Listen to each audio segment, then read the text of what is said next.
The planet Earth was an unusual place to film an intergalactic adventure, but this had never stopped the BBC before. That's it. Third left, just after that sun. Oh, anywhere will do. Yes, the Northern Hemisphere would be marvellous. Thank you very much. This is the story of the making of the Hitchhiker's Guide to the Galaxy. And Arthur Dent is coming home. Oh, just drop me on the corner. Stephen Moore, who I thought was Marvin the Paranoid Android, having heard him do it on the radio, I thought that was it. He was perfect casting anyway. And then I had a phone call from Alan saying, listen, we're going to offer you the part. And I thought, you know, suddenly the Hallelujah chorus went up behind me. And I failed to hear the rest of his conversation, which was, oh, by the way, you're not doing the voice. First studio day was particularly memorable because I was nervous as anything. It seems ridiculous. I mean, I had the choice of either doing it sort of just as David Lerner inside a tin can, or actually reproducing the stage version Marvin as I thought it should be played. Thank goodness I chose the latter, because it meant that obviously people in the studio had something to react to rather than just somebody inside a tin can doing his shopping list or something like that. Makeup, remember tissue, please. Makeup. I think you ought to know I'm feeling very depressed. Oh, God. Well, here's something to occupy you and take your mind off things. It won't work. I have an exceptionally large mind. Marvin. It meant that in rehearsal, I was actually playing Marvin for real. You know, the words, the feelings, the meanings, they were all exactly what I'd intended, and had I played the voice, would have come over then. I don't feel bad about that. I mean, Stephen, for me, was Marvin the Paranoid Android. I was just very pleased to play the tin can. I don't mean to be abusive about him, but it's probably right for Marvin, isn't it? Marvin, kid! How you doing? Very badly, I suspect.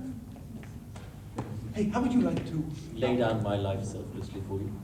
Make Yeah. the ultimate sacrifice. Yeah. Consign my brain, which is the size of a planet, to Darth. Dark, I knew you were liaison.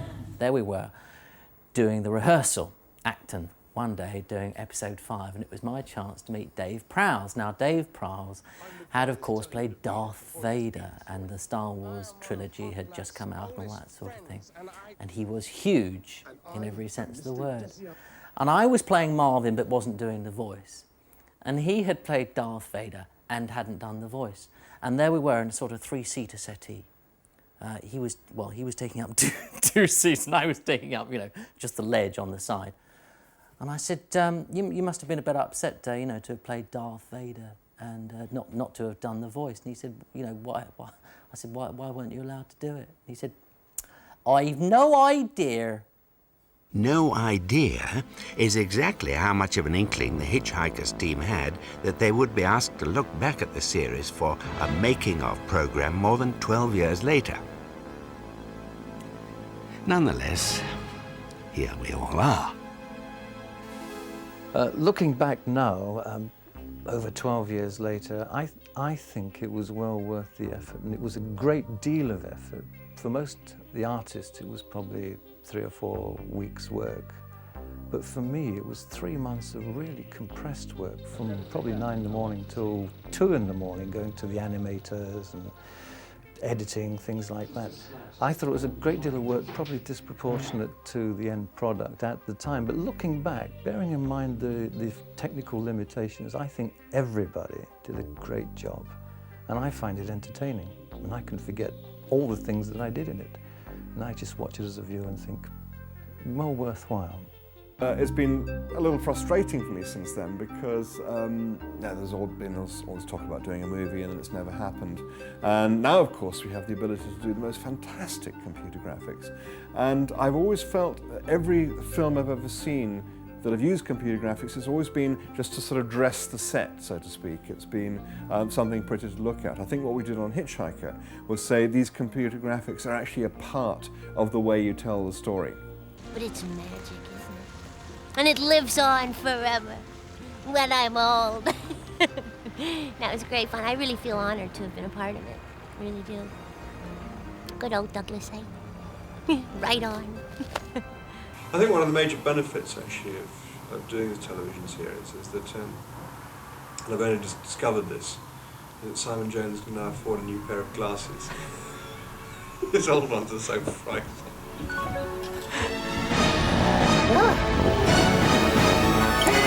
Resistance is useless.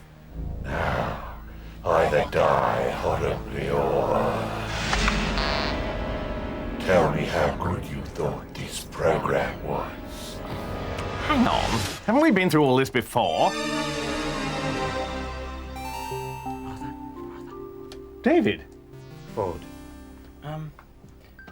Shall we go for a walk? My life seems to be a television program. Apparently I'm played by some actor chappie called Simon Jones. You're bound to be a bit disorientated. You've been in here for quite a while. Your blood sugar's probably a bit low. Here. Have a marshmallow. In here? Yeah, you've been in psycho-virtual reality practically since we took off. Have I? Yeah, since you wouldn't answer the phone, I thought I'd better come and get you. Anyway, let's get out of here.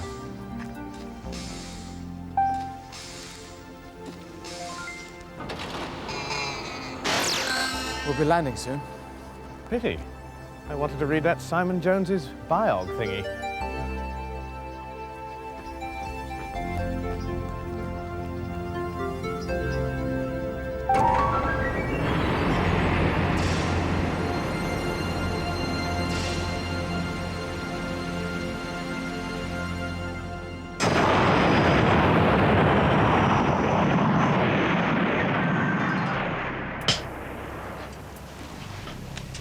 Action.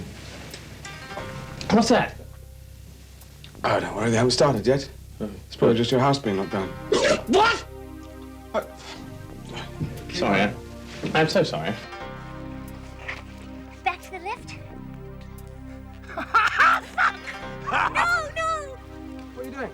I'm trying to teach the cavemen to spell... Oh, damn. Listen to me. Oh, fucking hell. I sound like James Cagney. Action. These are the greatest known sunglasses in the sky, shit. These are the... Fuck! I'll carry on.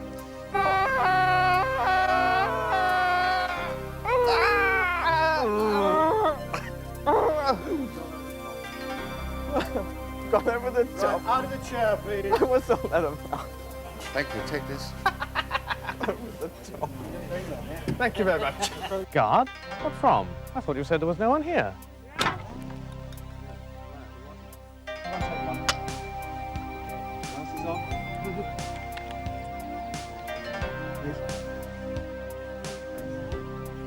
They're shooting at us. I thought you said they weren't going to shoot. Yeah. Fuck.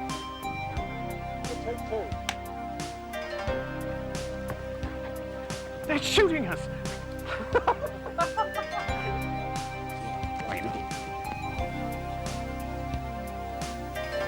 Yes, it was OTT. OTT.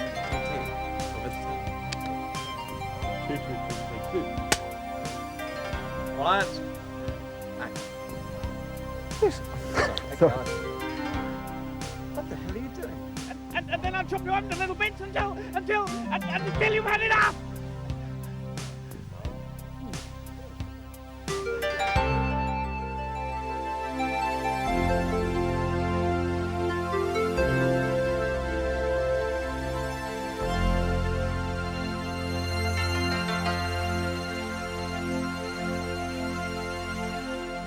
I'd like to point out that Simon Jones is in no way related to your very talented and highly respected narrator. Thank you.